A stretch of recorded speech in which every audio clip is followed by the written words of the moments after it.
자, 이제 수요 성역 공부 진행하겠습니다. 한 주간 평안하셨습니까? 오늘은 또 비가 멈춰 있는 날이네요. 연일 이어지는 장마로 인해서 많이 힘드실 텐데 그때 우리가 함께 이 어려움도 잘 이겨나갔으면 합니다. 오늘 수요 성역 공부에 오신 여러분들 환영하고요. 오늘은 터키에 관련되어 있는 지명 중에 에베소에 관련된 이야기로 우리가 공부를 하겠습니다. 시작 전에 안내 말씀드린다면 화면에 보이시죠? 역시 저희가 랜선 순례 진행하고 있습니다. 랜선 순례는 이스라엘의 복음이 시작된 땅에서 특별히 갈릴리 호수 주변의 이야기 가운데 군대 귀신 들렸던 사람이 예수님을 만나는 또 그 사람을 찾아가셨던 예수님의 이야기 거라사 편이 내일 저녁에 여러분들을 찾아갑니다. 예수님 시대 진짜 거라사는 어디? 이번에 요즘 순례 가는 데는 가짜인가요? 또 군대 귀신 들렸던 사람과의 예수님과의 이야기 여러분들 궁금하시죠? 우리 내일 저녁에 랜선 순례로 거라사에서 함께 만나도록 하겠습니다. 또 우리 다른 분들에게도 많이 알려주셔서 저희가 이제 구독자 수가 600명을 넘었거든요. 더 많은 분들 1000명을 향해서 달려가 보겠습니다. 알려주시고 또 구독, 또 좋아요도 눌러주시면 고맙겠습니다. 자, 우리 기도하고 시작합니다. 하나님 감사합니다. 오늘도 우리에게 귀한 하루를 주셨고 또 하나님의 말씀을 공부할 수 있는 은혜 주신 것 감사합니다. 성령께서 이 시간 함께 하셔서 그 지명을 통해서 풀어가는 그 이야기 속에 하나님의 마음을 잘 헤아릴 수 있도록 우리와 함께하여 주옵소서. 예수님의 이름으로 기도하옵나이다. 아멘. 자, 우리 랜선 순례 제가 잘 부탁드렸고요. 오늘은 제자의 길, 사도의 길이라는 제목을 가지고 지명과 역사로 풀어가고 있는 성경 공부 시리즈 중에 6번째 시간입니다.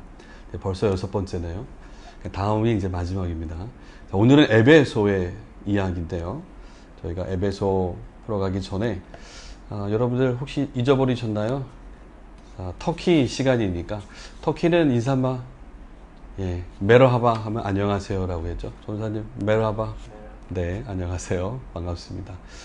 이 터키어 알아두시면 아주 유용하게 잘 쓸 수 있습니다. 그래서 메르하바 하면 안녕하세요.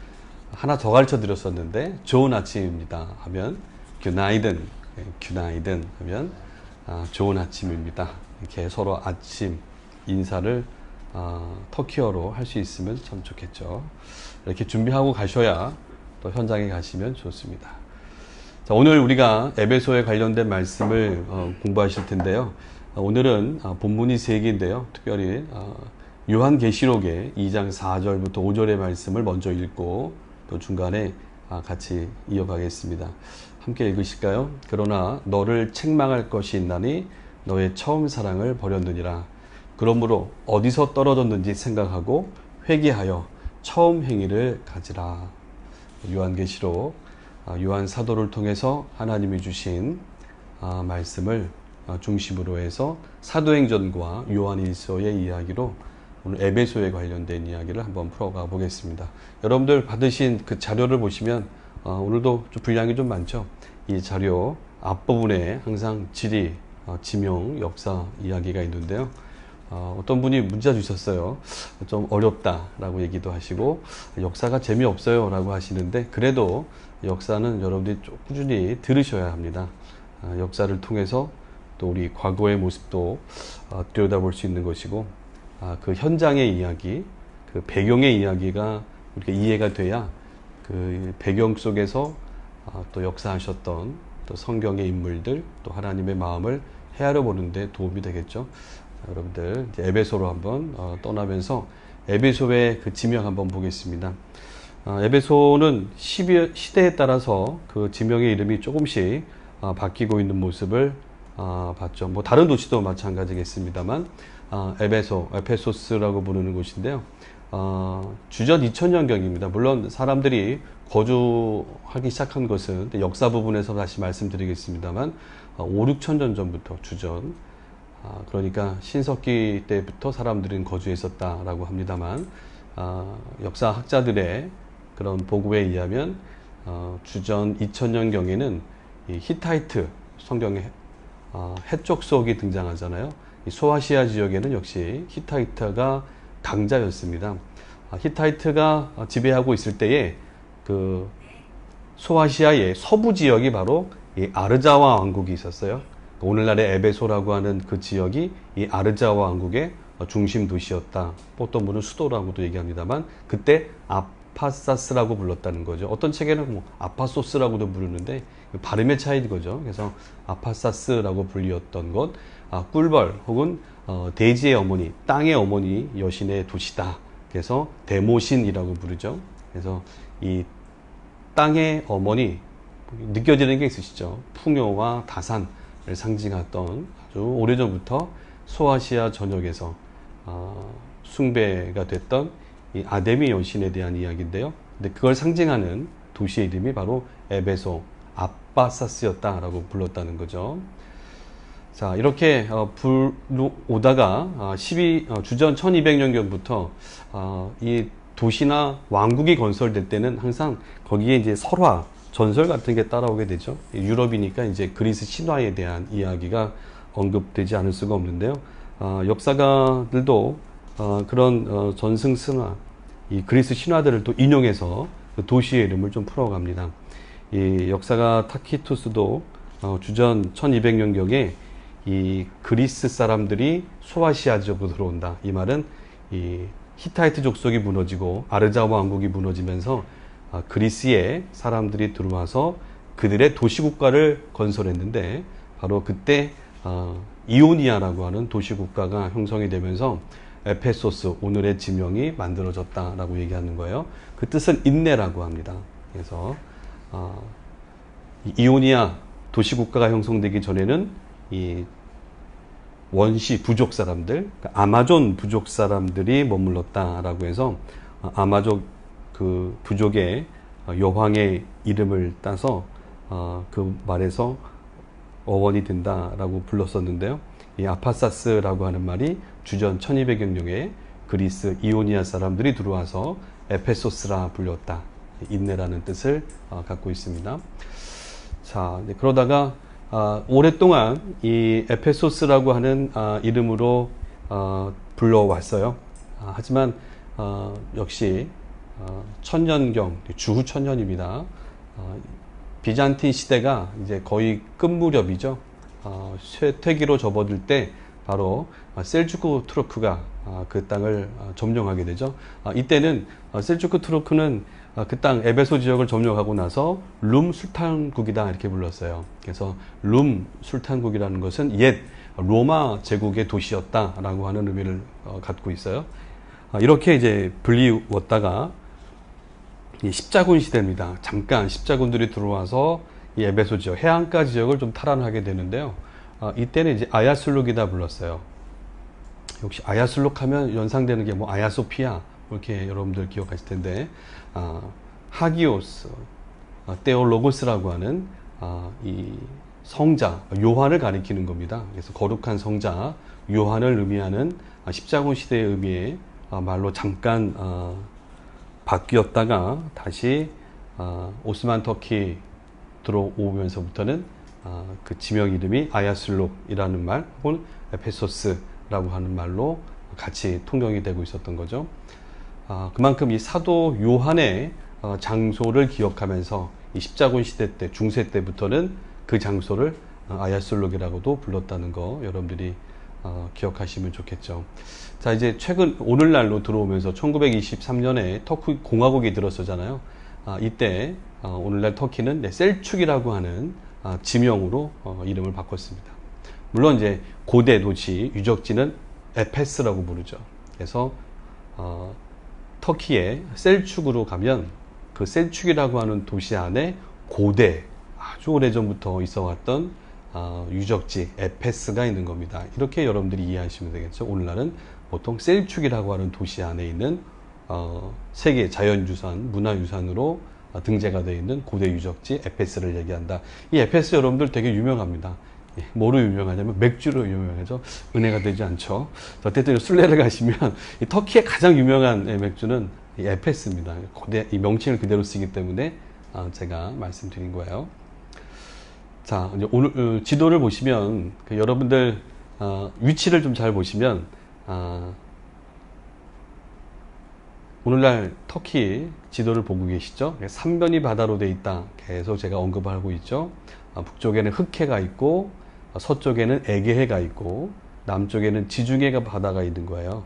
오늘날 터키를 지역을 구분할 때 7개의 지역으로 구분한다 말씀드렸습니다. 다 잊어버리셨죠? 자, 잊어버리셔도 됩니다. 7개의 지역으로 나누는데 여기 보면 마르마나 지역, 또 오늘 우리가 공부하는 에게해 지역, 또 지중해 연안 지역, 중앙 아나톨리아 지역, 흑해 연안 지역, 동쪽에 동남부 지역, 이렇게 7개의 지역으로 나누고 있어요. 우리나라 왜 영서, 영남, 호서, 호남 이렇게 나누듯이 쓰이고 있는 표현입니다. 그 중에 81개의 시티, 도시가 있는데요.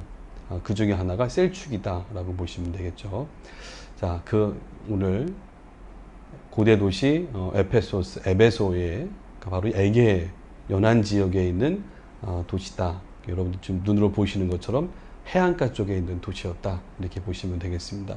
우리가 갑바도기아에서부터 출발해서 수리아 안디옥 거쳐서 비시디아 안디옥을 지나 또 히에라폴리스를 해서 이제 서쪽에 바닷가까지 온 겁니다. 성역 공부하시면서 지리적으로 이동을 해왔다는 것도 기억하시면 되겠죠. 자, 제가 이렇게 성역 공부 순서는 보통 순례를 오시면 순례 코스에 따라서 제가 이동하는 동선에 맞춰서 제가 지금 진행을 해드리고 있습니다. 자, 고대 지도를 보시면 훌쩍 2000년 전으로 한번 넘어가 보시죠. 로마 시대 때의 지도인데요. 사도 바울이 3차 전도행을 했을 때의 그 루트입니다. 이때가 이제 로마가 이 지중해 연안 지역을 다 점령했을 때의 이야기잖아요.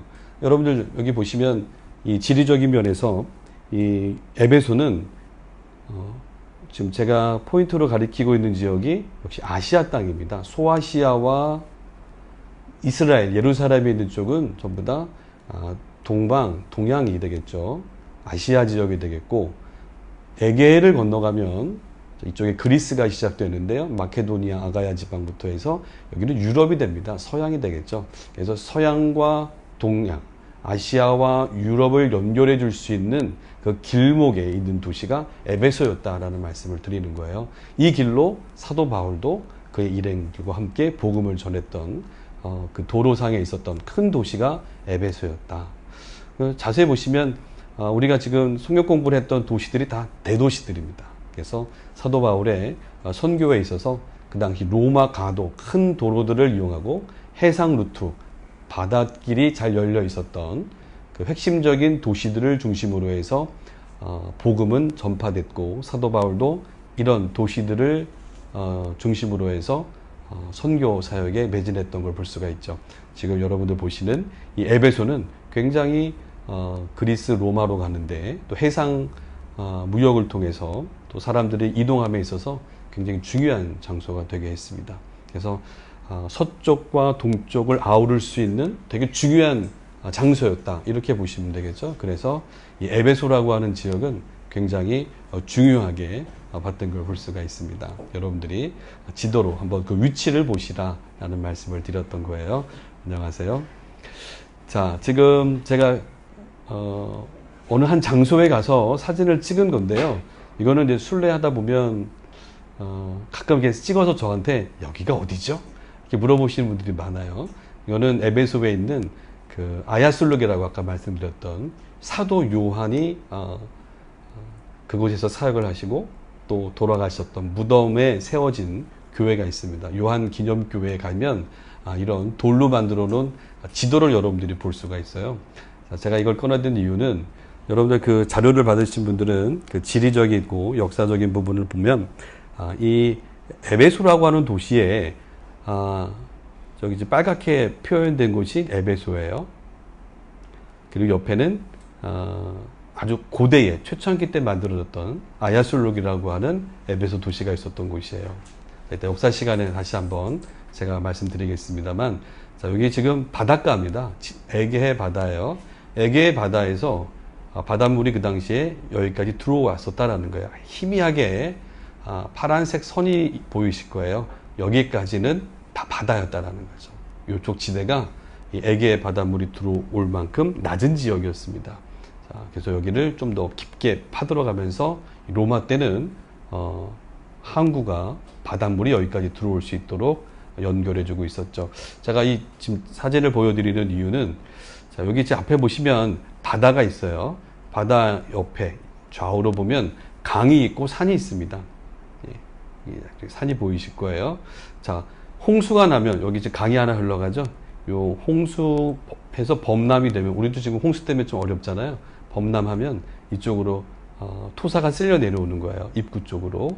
또 여기 양쪽에 산이 있는데 산에서 지진이 나면 또 비에 의해서 모든 물건들이 아래로 내려오기 시작합니다. 그러면 이제 바다가 물이 들어와야 되는데 여기가 막히게 되죠. 예.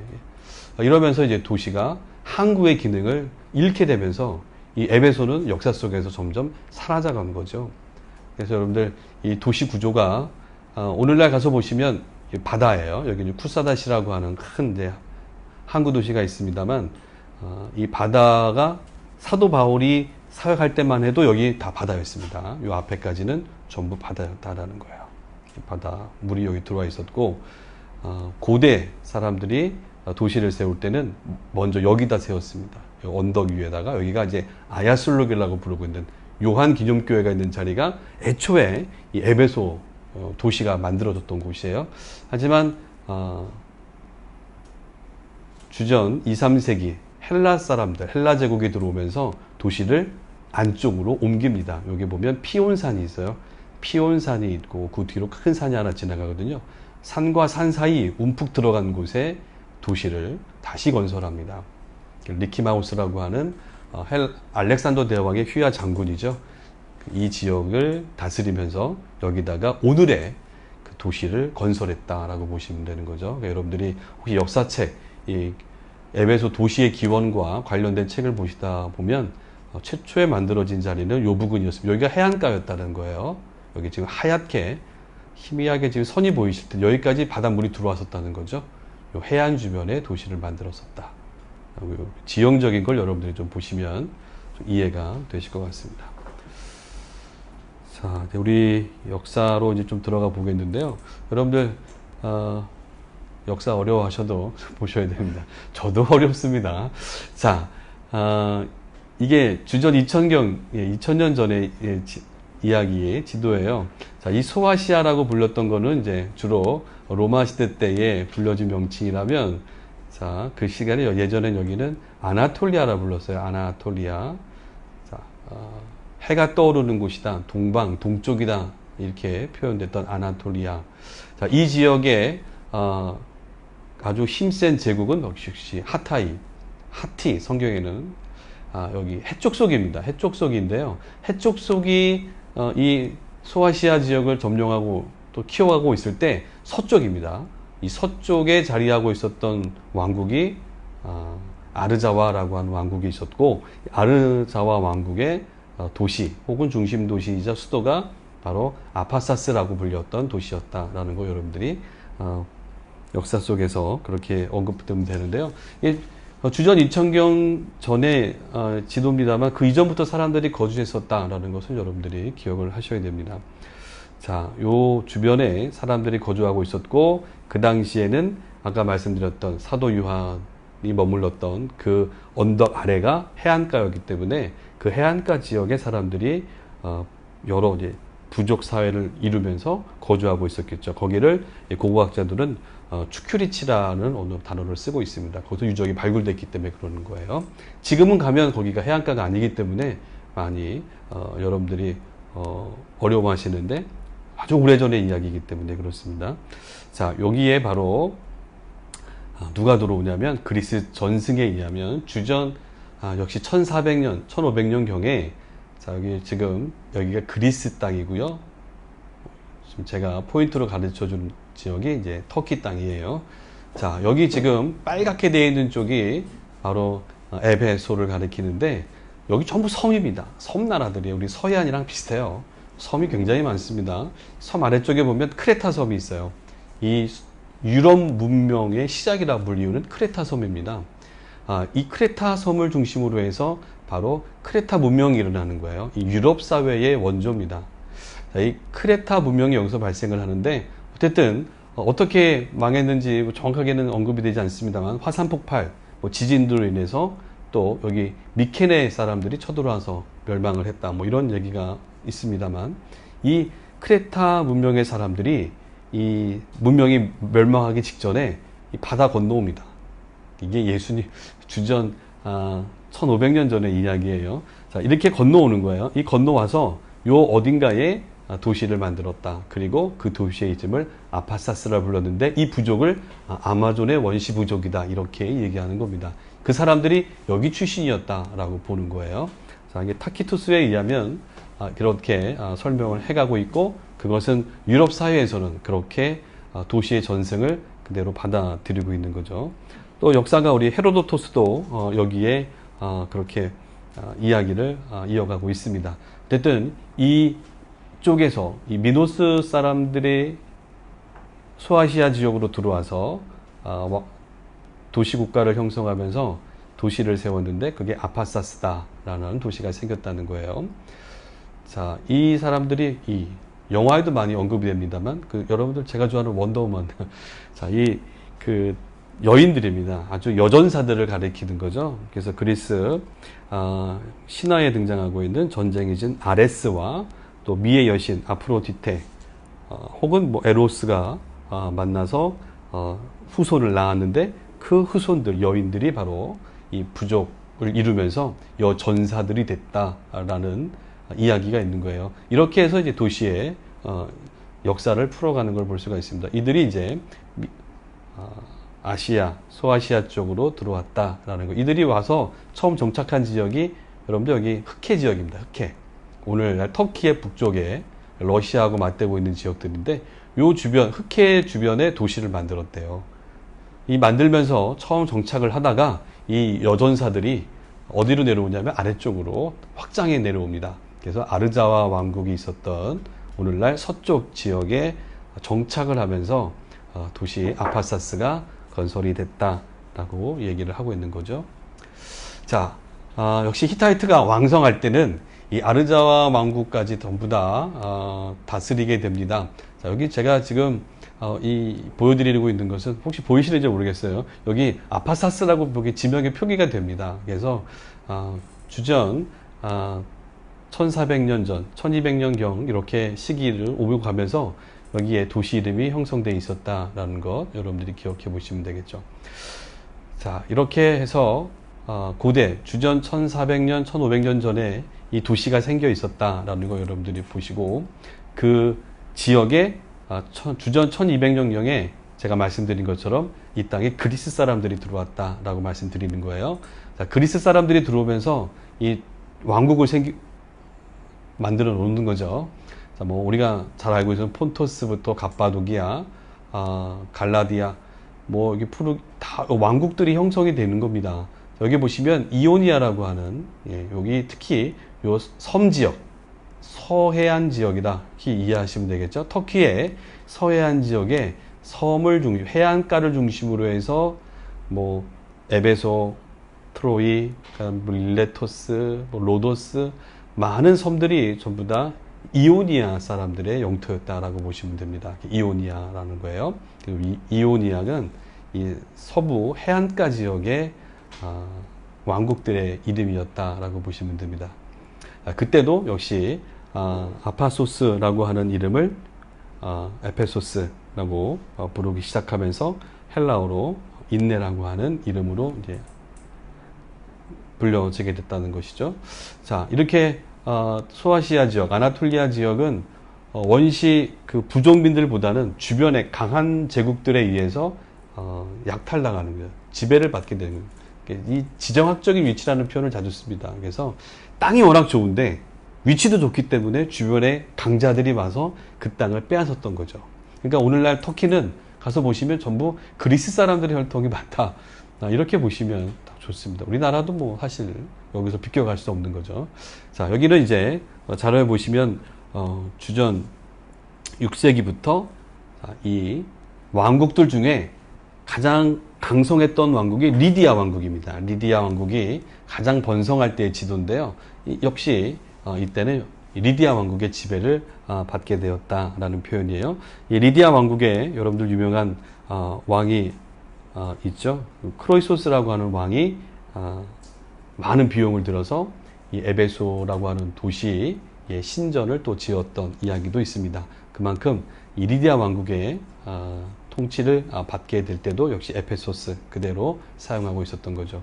자, 이 땅의 역사는 역시 매번 같은 지역이기 때문에 여러분들 한 나라를 다루기 때문에 역사는 비슷합니다. 조금의 좀 차이가 있을 뿐이죠. 자, 이제 주전 5세기로 가면 역시 페르시아가 아시아의 맹주 페르시아가 이 아시아의 서쪽 땅끝까지 점령을 하게 되잖아요. 이때도 역시 페르시아의 영향권 안에 들어와 있었다. 여러분들 잘 아시는 우리 고레스, 키루스라고 하는 고레스 왕의 이야기도 등장을 하죠. 여기가 이제 점령을 되는 겁니다. 페르시아 때의 이야기죠. 자, 그 이후에 그래서 이 터키의 역사 제가 자료에 보면 1, 2, 3, 4, 4개로 나눠서 설명을 해드리고 있어요. 첫째는 고대 역사들, 그리고 이제 지금부터는 이 헬라 제국의 두 번째는 헬라 제국과 에베소의 이야기를 여러분들이 보신다면 헬라 시대 때로 들어오면 알렉산더 대왕에 의해서 그 칼라 색깔이 들어가 있는 부분은 다 알렉산더 대왕에 의해서 점령된 땅들이에요. 이 땅 안에 오늘날 터키가 들어와 있는 겁니다. 자, 알렉산더 대왕이 단명하죠. 좀 일찍 죽고 난 이후에 그의 부하 장군들에 의해서 왕국이 나누어져서 통치가 되던 시기에 있었어요. 자, 초창기 때는 이제 안티고누스라고 하는 장군에 의해서 다스렸던 지역이 되겠죠. 근데 얼마 오래 못 갑니다. 자, 요 시기에 있었던 거고요. 요 자리를 바로 위쪽에 있었던 리키마우스가 또 여기를 또 점령을 하게 되죠. 계속해서 뺏고 뺏기는 그런 역사가 반복이 됩니다. 주전 3세기 때의 이야기입니다. 주전 3세기, 주전 2세기로 넘어오면서 헬라 제국이 점령했는데 어쨌든 서로 더 넓은 영토를 뺏기 위해서 치열한 전쟁이 있었다. 자, 요 리키마우스가 이 터키 땅을 다시 점령합니다. 그 다음 지도 보시면 역시 이렇게 요 황토 색깔 있는 쪽이 전부 다 리키마우스에 의해서 점령이 되는 거죠. 물론 역시 가장 큰 영토를 차지한 것은 셀루쿠스 왕조, 여러분들이 기억하실 겁니다. 여기도 가만히 있지 않습니다. 바로 이 리키마우스가 여기를 차지하고 있었는데 이 셀루쿠스 왕조가 다시 점령에 들어오면서 여기도 차지하게 되죠. 자, 이렇게 그리스와 더불어 이 헬라 제국에 의해서 완전히 오늘날 터키 땅은 유린당했던 거고, 이 에베소는 그 중심에 도시에 있었다라는 겁니다. 자, 여기서 여러분들이 중요시 봐야 될 게 바로 이 리키마우스 이 왕국에 의해서, 그 장군에 의해서 도시가 최초에는 이 오늘날 여러분들 순례를 가시면 사도 요한 기념교회가 있는 언덕 위에 도시가 형성되어 있었다면 바로 이 사람 때에, 바로 주전 2세기, 3세기 때에 오늘날 큰 유적지, 로마 도시로 우리가 찾아가 볼 수 있는 유적지로 도시를 옮겨서 새로 건설하고 있었다. 이런 걸 여러분들이 기억을 하시면 되겠죠. 그래서 오늘날 여러분들이 방문하시는, 또 TV를 통해서 또 자료를 통해서 만나보는 오늘날 큰 유적지 도시가 이때 만들어진 거다라고 보시면 될 것 같습니다. 자, 헬라 제국 시대 때의 이야기. 자, 역시 셀루쿠스에 의해서 다 정복이 되는 거예요. 근데 이게 오래 가지 않습니다. 짧게 4, 50년, 100년 이렇게 서로 영토 확장. 우리 예단 삼국시대랑 비슷하다라고 보시면 좋을 것 같아요. 자, 이렇게 해서 이 에페소가 있는 위치가 역사 속에서 그 주인공들이 계속 바뀌어가고 있었다라는 걸 말씀드리면서 결국 주전 190년에 역시 이 셀루쿠스가 점령하고 있었을 때 그 왕조를 밀어내는 가장 큰 제국 로마가 들어오는 거예요. 로마가 여기 땅에 딱 들어오면서 서로 싸우다가 헬라 제국은 패전을 하게 되죠. 그러면서 로마가 여기를 다스리게 되는데요. 그냥 재밌습니다. 로마가 바로 들어와서 로마 땅이라고 하기보다는 로마의 영토 안에 둡니다만 그 당시 요 시기에 이 소아시아 지역에 그래도 식민지로서 조공을 바치던 왕국 중에 가장 힘 있는 왕국이 바로 버가모 왕국이었다 말씀드렸어요. 그래서 이 버가모 왕국이 로마의 지배를 받고 있었습니다. 그러면서 세력을 일으켰죠. 이때 에베소는 이 버가모 왕국에 편입이 됩니다. 자, 이게 편입이 됐다가 결국 이 버가모 왕국의 주전 133년에 아탈로스 3세가 버가모 왕국을 로마에 혼납을 하게 되죠. 그냥 왕이 알아서 로마에 바칩니다. 왕의 결단이기보다도 주변 사람들의 결단이었겠죠. 어쨌든 그러면서 이 에페소라고 하는 도시 여러분들 완전히 로마로 들어가는 겁니다. 여기 보시면 자 이게 이제 로마가 점령했을 때의 행정구역이거든요. 그래서 로마의 아시아 속주 이렇게 되는 거예요. 그러니까 요한이라든지 또 사도행전이라든지 요 시기에 사도 바울이 활동할 때는 이 로마 제국 시대였고 역시 이 아시아라고 하는 속주 안에 에베소가 들어가 있었다라는 거 기억하셔야 됩니다. 아시아 얘기할 때마다 제가 놀라는 거는 순례지에서 안내하다 보면 아니 아시아가 그 아시아요? 뭐 이렇게 얘기하시는 분 계시는데 아시아가 여기입니다. 로마 속주의 아시아가 여기 있었다. 사도 바울은 여길 가고 싶어 했던 거죠. 그 대한민국의 아시아가 아니었다. 물론 복음은 땅끝까지 확장되어야 했기 때문에 우리나라까지도 왔습니다만 이 아시아 속주의 에베소가 로마의 속주로 편입이 됐다라는 거 여러분들이 기억하시면 되겠죠. 자, 이러면서 이 로마와 이 에베소 이렇게 보시면 되겠죠. 이때 굉장히 부흥하게 됩니다. 도시가 굉장히 번성하게 되고 헬라의 문화가 꼽히면서 또 이 로마 사람들의 아주 이 건축 기술이 접목이 되면서 철학과 학문 또 언어 또 문화와 더불어 이 그리스의 이런 문화에다가 로마의 건축물들이 더해지면서 이 에베소는 굉장히 번성한 도시가 됐던 거죠. 자, 여기 지금 이 에베소를 자랑하는 건물입니다. 우리 대한민국을 자랑하는 건물 넘버원이 뭐죠? 자, 이 에베소의 넘버원은 역시 뭐 요한의 기념교회가 아니라 바로 이 아데미 여신상이었다, 신전이었다라는 거 여러분들이 기억하시면 되죠. 주전 3세기 필론이라고 하는 학자에 의하면 주전 3세기 때 필론이 정했던 세계 7대 불가사의 중에 하나가 바로 이 아데미 여신전이었다라고 할 정도로 굉장히 그 소아시아 지역을 넘어서 이 로마와 아시아 지역에 큰 영향력을 미쳤던 신이 이 아데미라는 신이었고 신전이 웅장하게 세워져 있었던 거죠. 이 신전이요 오늘날 그냥 단순히 신에게 제물을 바치는 용도로 있는 것이 아니라 이 금융업, 그러니까 오늘날 은행 같은 것입니다. 가장 부했던 귀족들, 왕족들은 이 아데미 신전에다가 금고에다가 자기의 재산들을 맡겨놓는 거죠. 이자도 받아가고.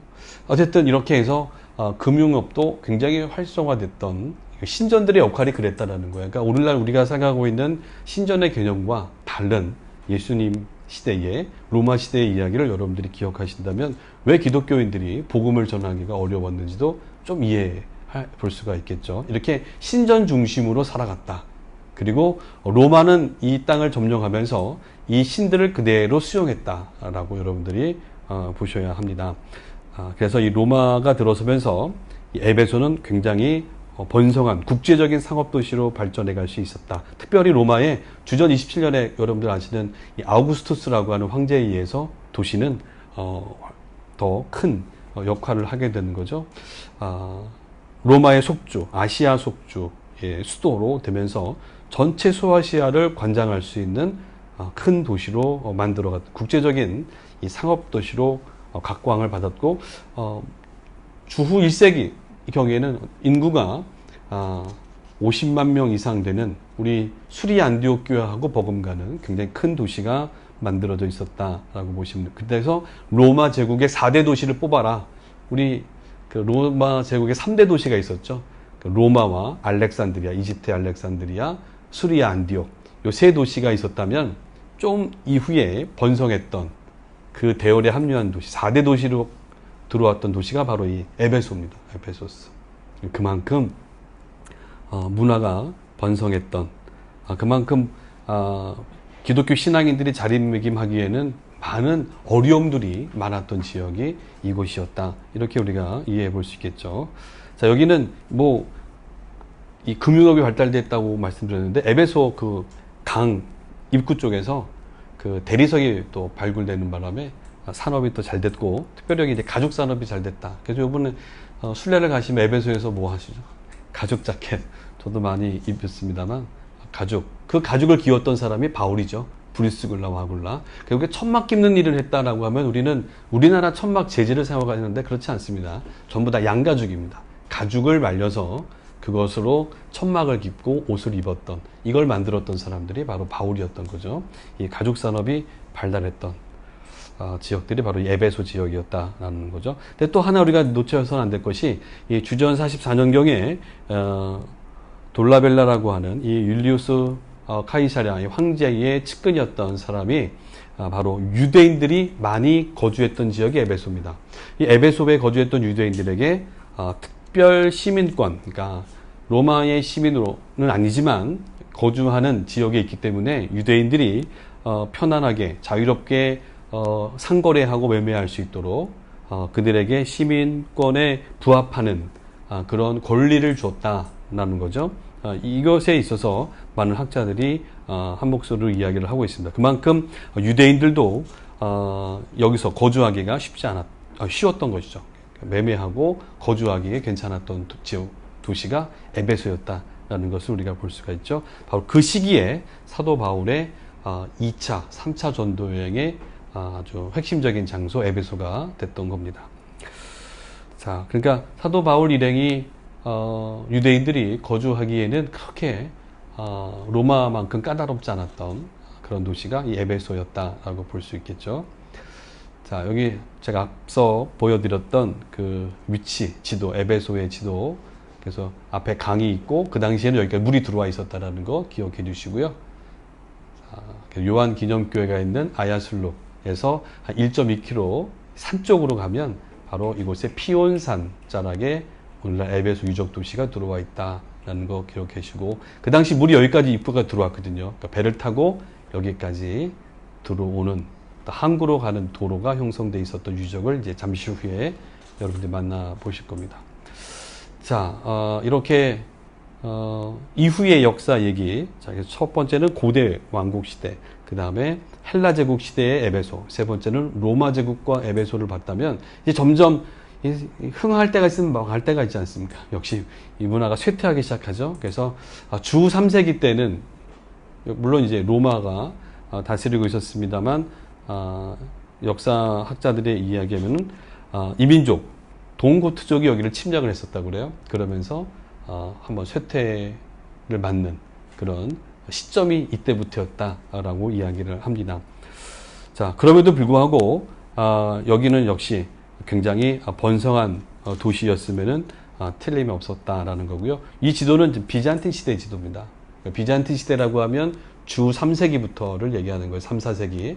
그래서 로마의 콘스탄티누스 황제에 의해서 로마의 제국의 수도가 로마에서 콘스탄티노플로, 오늘날의 이스탄불로 바뀌어가면서 정치를 하기 시작했던 그 시대를 이제 우리가 비잔틴 시대라고 부르는데요. 그 비잔틴 제국 시대에는 역시 또 기독교 시대다 말씀드렸던 거고, 이 시기를 보면 여러분들 에페소 역시 비잔틴 제국에서도 각광받는 도시 중에 하나였고, 특별히 4세기에서 6세기 사이에 많은 순례자들과 또 기독교 신앙인들이 이곳에 집중하기 시작합니다. 왜냐하면 요한 때문이죠. 요한. 그래서 요한이라고 하는 사도 요한의 이야기 때문에 이곳에 기념교회를 3번이나 짓습니다. 한번 4세기 때 지었다가 다시 5세기 때 테오도시우스 2세 황제 때 지었는데 화재가 나요. 그러면서 이제 500년대 유스티아누스 황제 때에 오늘날에 여러분이 가서 보시는 웅장한 예배당을 지었습니다. 그래서 비잔틴 시대에 좀 많이 각광받는데, 참 전 안내하면서도 이런 얘기 들으면 좀 중세 시대의 기독교의 잘못을 또 볼 수가 있어요. 어떤 얘기가 있냐면, 이 사도 요한의 기념 교회를 가잖아요. 그럼 거기에 그 돌이 좋대요. 돌가루를 이 돌가루를 만지면 무슨 병에서 낫는다든가 뭐 이런 이야기 때문에 순례자들이 엄청나게 몰려들었답니다. 그게 비잔틴 시대의 이야기예요. 그러니까 기독교 국가지만 굉장히 성경에서 벗어나 있었던 시대 이야기 우리가 또 볼 수 있죠. 자, 이 시대의 에베소 활성화됐었습니다만 역시 후반부로 가면서 주후 7세기죠. 600년대 큰 지진 때문에 어려움을 겪은 게 또 에베소가 됩니다. 그 이후부터는 사실은 점점 쇠퇴하여지죠. 아까 지도 보셨던 것처럼 앞에 바다에서 들어오는 입구 쪽에 강이 범람하고 토사가 쓸려 내려오면서 입구가 막히니까 배가 못 들어오잖아요. 배가 못 들어오고 점점 늪지대가 되면서 말라리아가 창궐하고 그러니까 사람들이 기피하는 도시가 돼버리다 보니까 배도 끊기고 또 늪지대가 되고 그러니 점점 사람들의 발길이 떠나져 갔다. 이렇게 보시면 되겠죠. 점점 그래서 역사 속에서 사라져 갑니다. 자, 주 11세기 때 앞서 말씀드린 것처럼 셀주크 터키가 들어오는 거예요. 들어와서 이 지도 보시는 것처럼 셀주크 터키가 이쪽에 에베소가 있는 지역을 점령하면서 룸 술탄국이다 불렀다 말씀드렸던 거죠. 자, 이렇게 무슬림의 이제 통치를 받게 되는 거죠. 자, 기독교의 역사는 다 이렇게 해서 사라져 갑니다. 자, 이후에 오스만 터키가 들어와서도 마찬가지죠. 완전히 에베소도 무슬림의 영향을 받게 됐다라는 겁니다. 이게 이제 1450년대라고 하니까요. 이스탄불까지 완전히 장악이 되면서 화려했던 기독교 역사는 이제 사라졌을 때 에베소도 마찬가지였다. 이렇게 보시면 좋겠습니다. 역시 이제 후반부로 가면 이 비잔틴 시대의 에베소는 잠시 유스티아누스 황제 때에 번성했다가 쇠락의 길로 들어갔다. 최근에 많은 사람들이 찾아오는 이유가 하나 있습니다. 그 이유는 뭐 기독교 개신교 순례자들보다도 카톨릭 교인들 때문에 많이 찾아오게 되죠. 이 요한, 제자 요한이 예수님의 어머니 마리아를 예루살렘에서 모시고 에베소로 왔다. 에베소에 와서 거주하시다가 이 마리아가 숨을 거두셨다. 이 이야기를 이제 교황청에서 공식적으로 인정을 하는 겁니다. 이렇게 되면서 이 마리아가 그러면 거주하셨던 장소가 어디냐라고 해서 거주하셨던 장소를 기념 예배당을 또 세우게 됐죠. 마리아의 집, 거기에 성당이 들어서 있었던 거죠.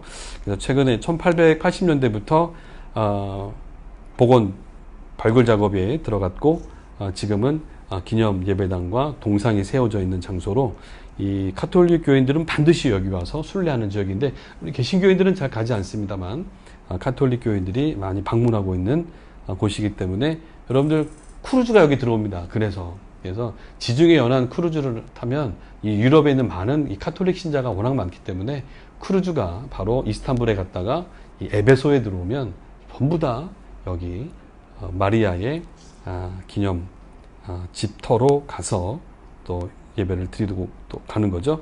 자, 여기 이제 그리스 정교회 또 1923년 이전까지는 터키에서 추방되기 전까지는 그리스 정교회에서도 매년 8월 15일이죠. 얼마 안 남았네요. 그래서 이 그리스 정교회도 매년 1년에 한 차례씩 거기서 모임을 진행하고 축제를 벌였다. 이렇게 기록이 되어 있습니다. 20세기 후반에 들어오면서 특히 이 오스트리아 고고학자들에 의해서 발굴되면서 많은 분들이 찾아가게 되죠. 자, 어쨌든 이 지역 여러분들이 보시면서요. 자, 이제 순례 유적지로 떠나보겠습니다. 자, 오늘 좀 사진이 많습니다. 여러분들. 제가 좀 부지런히 진행해 볼게요. 자, 여기 지금 순례 유적지 에베소의 모습입니다. 이게 미니어처예요. 박물관인데. 자, 여기 바다가 있었고, 바다에서 들어오는 도로가, 항구 도로가 있었고, 원형 극장이 있었고, 이 주변으로 셀수스 도서관, 그리고 뒤쪽에 신전들이 있었을 것이다 라고 보는 거고요. 큰 경기장과 더불어 이 산 사이에 움푹 들어가서 형성이 있는 이 도시, 이 에베소를 이제 여러분들이 직접 저랑 같이 보실 겁니다. 자, 이게 지도에서 여러분들이 보시면 우선 오늘날 현재 지도예요. 버스들이 가면 이 유적지, 에베소라고 하는 유적지에 동쪽에 들어섭니다. 동쪽에 들어서면 이제 주차장이 있죠. 여기에서 주차를 하고 보통 순례를 시작하는데 여기가 에베소 유적지라면 여기 위쪽에 있는 부분이 바로 아야슬롭 요한 기념교회가 있는 장소다라고 보면 되겠죠. 기념교회와 에베소 유적지 도시는 떨어져 있었다라는 거 보시면 되겠죠. 자, 이제 저희는 요 요 동쪽에서부터 시작을 합니다. 동쪽에서부터 시작을 해서 이 서쪽으로 나가는 문 쪽으로 나갈 텐데요. 여기가 이제 높은 지역입니다. 예, 상부 도시, 하부 도시. 그러니까 상부, 어퍼 시대라고 하죠. 그래서 귀족들, 신전들이 있었던 지역은 높고요. 상대적으로 낮은 지역이 있습니다. 그래서 이 위쪽에서부터 걸어내서 아래쪽으로 걸어 내려가는 코스로 순례를 많이 떠나게 되는 거죠. 이쪽이 이제 바닷가 쪽이 될 겁니다. 그래서 이쪽 문으로 들어서면 바로 여러분들이 처음 만나는 장소가 바로 이렇게 그 누가의 무덤이라고 추정되는 곳에 서서, 여기는 지금 주차장 쪽에 있어요. 그래서 누가의 무덤이다 이렇게 추정을 하는데요. 1860년에 영국 고고학자에 의해서 유적지 발굴을 하던 중에 이쪽에 뭐 도시 이렇게 잔해들이 있고 건물 속에서 봤더니 십자가 모양과 황소 모양이 나왔다라는 것을 근거로 해서 우리가 이제 그 복음서 저자 누가복음을 얘기할 때 바로 이 누가 황소로 비유를 하거든요. 그래서 황소의 문양이 있다라고 봤을 때 에베소에서 사역을 했던 누가였을 것이다 라고 해서 그의 무덤으로 추정하고 있는 것이죠. 이렇게 저도 언급할 수밖에 없는 게 정확한 근거가 자료가 없기 때문에 누가의 묘로 고고학자들이 얘기하고 있어서 그렇게 얘기합니다. 물론 기독교 전승에도 얘기를 해주고 있죠. 그래서 여러분들 자료에 보시면 주 4세기 때 바로 이 누가의 시신이 콘스탄티노플로 옮겨지게 되고 그 12사도 교회의 이장이 돼서 그의 머리는 로마 베드로 교회에 가 있고 또 몸은 뭐 이탈리아 쪽에 가 있는 성 기스티니아 교회에 가 있다 뭐 이렇게 보관하고 있다고 합니다만, 어쨌든 이 에베소에서 순교하고 여기서 묻혔을 것이다 라고 하기 때문에, 또 이렇게 누가를 상징하는 황소의 심벌이 발굴됐기 때문에 고대 로마 사람들의 장군, 용맹한 사람들을 모시던 그 신전 같은 곳이죠. 그리고 그 이전에는 치료의 신, 아스클레피온이라고 하는 치료의 신을 섬기던 장소였는데, 기독교 시대가 되면서 이곳에 누가의 무덤을 만들어 놨다라고 얘기를 하는 겁니다. 자, 이런 지역을 이제 보면서 이제 안으로 쑥 들어가실 텐데, 자, 기본적인 구조는 두 가지 기억하셔야 돼요. 에베소는 상부 도시가 있고 하부 도시가 있다. 높은 지역이 있고 신전에 높은 지역이 있다면 아래 마을, 일반 서민들이 거주하는 지역이 있었다. 두 번째는 크게 세 개의 도시가, 거리가 있다. 이렇게 보시면 됩니다. 그래서 큰 길, 쿠레테스라고 하는 길이 있어요. 그리고 두 번째 마블 거리가 있고 항구로 나가는 항구 거리가 이제 아카르디안이라고 하는 거리인데요. 세 개의 도로를 중심으로 해서 도시가 형성되어 있었다라고 보시면 됩니다. 그 도로를 따라서 한번 부지런히 가보겠습니다. 자, 이게 딱 들어서면 동쪽의 입구로 들었으면 욕장입니다. 바리우스 욕장이라고 해서 사도 바울이 갔을 때는 없었습니다. 주후 2세기 이후에 만들어졌기 때문에 바리우스 목욕장이 있었다라고 하는데요. 얼마나 컸는지 온탕, 냉탕, 미온탕부터 해서 체육관 시설까지, 우리나라 우리 아주 좋은 사우나를 연상하시면 됩니다. 굉장히 웅장했던 이 바리우스 목욕탕이 상부도시 쪽에 있었다라고 보면 귀족들이 주로 많이 가던 그러한 곳이 아니었나 생각이 들죠. 바리우스 목욕탕. 이 목욕탕이 있었다는 건 역시 물이 있었다는 것이고, 피온산과 주변 뒷산에서 물길, 수로를 통해서 많은 물을 공급받고 있었다라고 보시면 됩니다. 자, 이 욕장, 여기 지금 온돌 보이시죠? 그래서 찜질하는 여러분들, 건식 찜질하시는 거 좋아하시는 분들 한번 들어가서 하시면 좋습니다. 워낙 더우니까 여기 앉아만 있어도 땀이 나죠. 바리우스 욕장을 지나가면 이제 쿠레테스라고 하는 도로를 지나갈 텐데, 자, 이 도로를 걷기 직전에 보시면 바로 이런 대리석에 써 있는 이 심벌들이 있어요. 이것을 보면 그냥 막 와 하면서 사진 찍으면서 그냥 가시는데, 이걸 꼭 보셔야 됩니다. 자, 여기 보시면 그 당시 기독교인들이 대리석에다가 심벌을 새겨 놓은 거죠. 자, 이 원형의 가운데 십자가가 있는 거죠. 예수는 그리스도다. 그렇죠? 하나님의 아들이었다. 그래서 익수스라고 하는 표현을 우리가 그 앞 철자를 따라서 만들어 가잖아요. 그래서 예수는 하나님의 아들이요 그리스도시고 메시아셨다라고 하는 것을 상징하는 이런 심벌들이요 도시 곳곳에서 발굴됩니다. 그러니까 AD 80년 이후부터 도미티아누스 황제에 의해서 이 로마가 아닌 이곳 에페소에서도 기독교인들의 박해가 시작이 되는데요. 이때 기독교인들이 그 이후부터 탄압을 받을 때 내가 어디 있는지, 내는 살아 있는지, 오늘 장소는 어디인지를 알려주기 위한 표식으로 사용됐다. 상부 도시에서 발견됐는데 그 귀족들 중에 있었다는 거고요. 그리고 하부 도시에서도 더 많이 발견됩니다. 그래서 신분을 떠나서 계층을 떠나서 기독교인들이 많이 있었다라는 걸 볼 수 있죠. 자, 여기 이제 이 도로를 따라서 여러분들이 들어가시는데 이 앞에 도로가 바로 이제 쿠레테스라고 하는 도로예요. 자, 쿠레테스라는 말은 우리나라 자동차 크레도스라는 말 기억하시죠? 쿠레테스에서 온 거예요. 이 여사제들의 이야기입니다. 여사제들의 거리다. 얼마나 신전이 많고 이 공적인 일을 하는 사람들이 주로 사제였기 때문에 여사제들이 활보하고 지나갔던 그런 자리들이다. 쿠레테스라는 이름이 붙어 있는 겁니다. 여기 이제 관공서 거리에 쓰게 되는 거죠. 자, 뭐 이거 하나하나 다 설명하기에는 오늘 밤새 해야 됩니다. 그냥 보여드려도 시간이 많은데, 자, 입구에 보면 이 쿠레테스 도로상에 있는 이 음악당 오데온이라고 하는 거예요. 1500명을 수용할 수 있었던 오데온이라고 하는 음악당. 여기 귀족들이 음악회를 하는 곳인데 특징이 뭐냐면 지붕이 있었다는 거예요. 지붕이 있어서 비가 와도 끄떡없이 배수구, 하수구가 따로 연결되어 있어서 귀족들은 여기서 회의도 하고 음악도 즐기고 했던 오데온이 있었다라는 걸 여러분들 보시면 되겠죠. 자, 그 앞에 오데온 좌석이죠. 이 건너편이요, 바로 그 이시스라고 하는 신, 아데미 여신을요, 이집트 사람들 이시스라 불렀단 말이에요. 그래서 아데미, 이시스 신전이 이 건너편에 있었어요. 건너편에 있었던 장소고, 그 맞은편에 지금 오데온이라고 하는 음악당이 있었다. 자, 여기가 바로 이시스 신전이 있었던 자리고, 여기 지금 그 땅에 묻혀져 있는 걸 다 꺼내놔서 이렇게 바닥에다가 좀 정렬을 해놨는데, 여기가 그 귀족들의 아고라입니다. 시장, 그러니까 명품관이라고 얘기해야 되겠죠. 명품 시장, 귀족들만이 또 살 수 있는 것. 그 당시 여기서 가장 비쌌던 건 비단이죠. 아시아에서 오는 비단이 최고의 고가였다. 얼마나 심했으면 이 비단 금지령까지 내리는 거죠. 처형을 하겠다. 굉장히 고가였습니다. 여기서 장사를 했었어야 되는 거예요. 자, 어쨌든 여기를 지나가면 총독 관저가 나옵니다. 여기 에베소는 총독이 직접 상주했던 도시이기 때문에 총독 관저가 바로 신전, 아주 좋은 자리에 자리매김하고 있었고요. 총독 관저 옆에 이게 바로 이제 바실리카라고 해요. 지금은 길처럼 보입니다만 이게 길이 아니라요.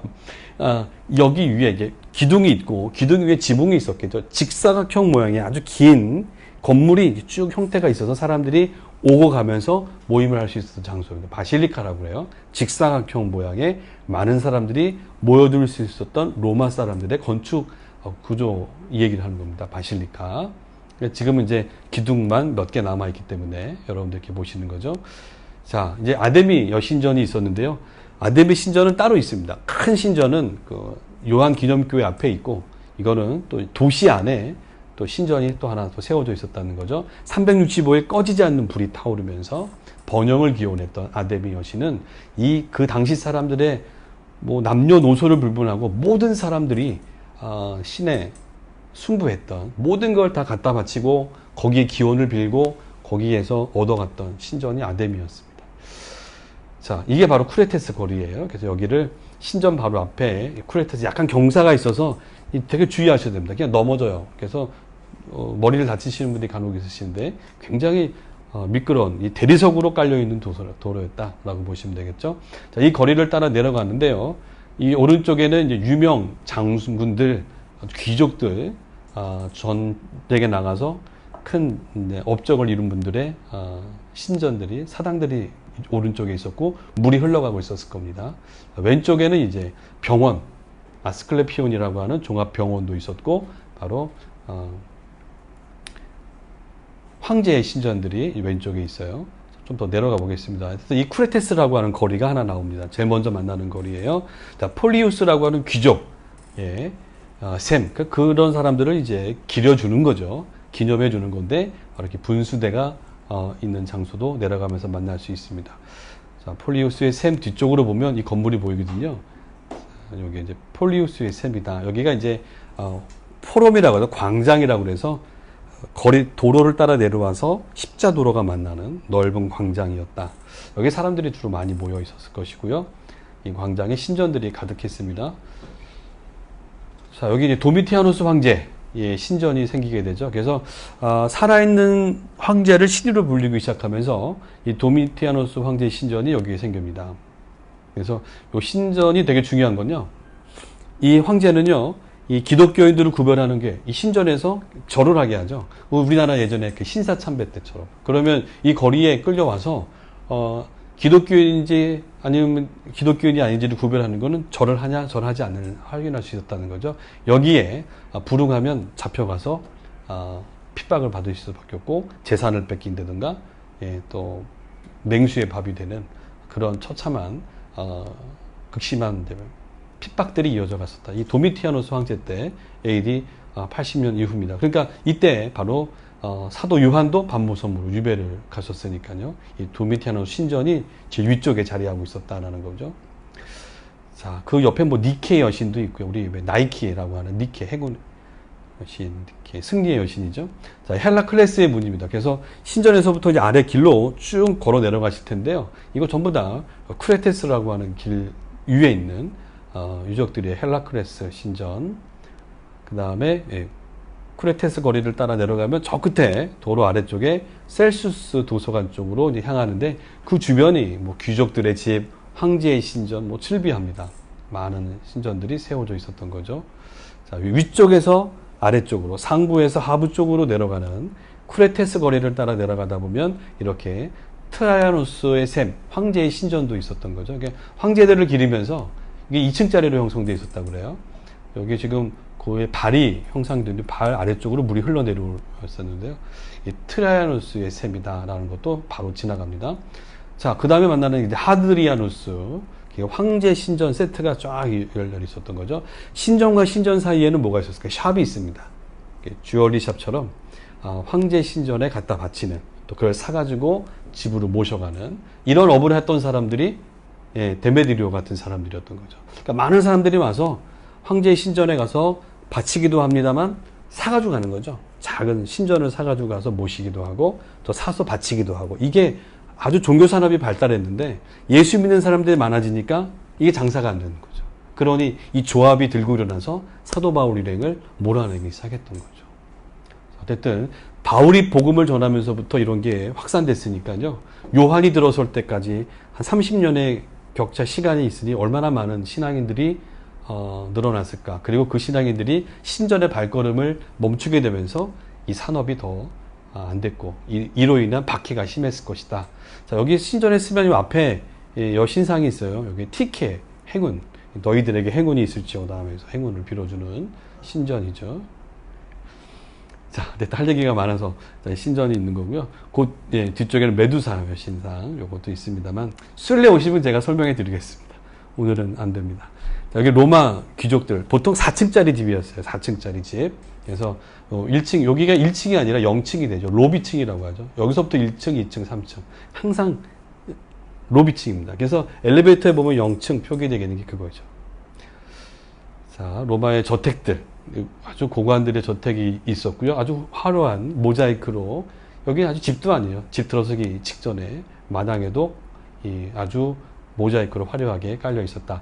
이 스콜라스카 대욕장이 안쪽에 있는데 여기 순례자들이 여기까지 잘 안 들어갑니다만 굉장히 큰 목욕장이었어요. 이거 사도 바울 때 없었습니다. 이게 1세기 이후에 만들어져서 4세기 때 다시 완공되는데요. 굉장히 큰 목장이었습니다. 여성분이 주인이셨는데 많은 사람들이 즐겼던 곳이죠.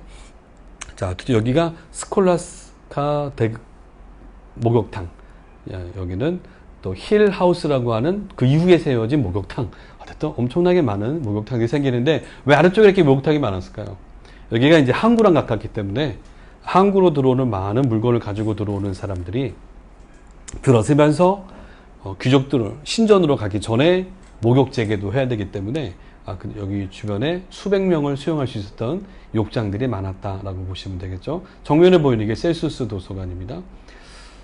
자, 이 셀수스 도서관, 여기서 단체 사진 많이 찍으시는 거예요. 이 셀수스 도서관이 2세기 때 만들어지거든요. 그러니까 여러분들 혼돈하시면 안 됩니다. 이게 말이죠. 제가 가이드 얘기하는 거 들었어요, 옆에서. 이게 여러분들 그 성경에 나오는 그 두란노 서원 아시죠? 이게 바로 두란노 서원입니다. 이렇게 얘기하는 가이드를 옆에서 봤어요. 그건 아닙니다. 두란노 서원은 사도 바울 때 있었던 거죠. 근데 사도 바울은 AD 50년에서 50년대 여기 들러요.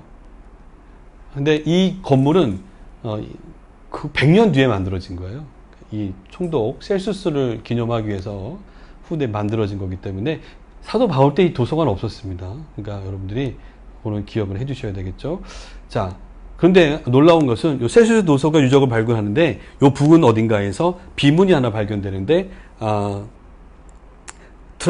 투란노라고 하는 사람의 이름이 발견이 돼요. 그래서 아마도 투란노라고 하는 사람의 학당 혹은 강의하는 장소 그런 곳은 이 근처 어딘가에 있지 않았겠느냐라고 추정을 합니다만 정확하게 우리는 어딘지 알 수가 없습니다. 사도 바울이 제자를 양육했던 되게 중요한 장소이기 때문에 여러분들이 이 장소는 셀수스 도서관은 아니다라는 것은 여러분들이 기억을 하셔야 되겠죠. 여기 이제 지하 동굴이 발견되는데 이 동굴이 시장으로도 가고 건너편으로 갑니다. 이건 제가 또 말씀드릴게요. 그래서 마제우스, 미트라다에스라고 하는 노예들이요, 이 황제로 인해서 자유 시민이 되면서 그 은혜를 갚기 위해서 여기다가 이 문을 세웠다고 그래요. 이건 사실 그냥 자유민보다도요 더 잘 살았던 게 노예들입니다. 노예들이 굉장히 돈을 많이 벌었거든요. 귀족들의 노예들은 굉장히 잘 살았다고 합니다. 자, 이게 그 당시에 이렇게 만들어졌을 거라고 하는 모형도예요. 셀수스 도서관이 있고 여기에 큰 아고라 시장이 형성되어 있었던 거죠.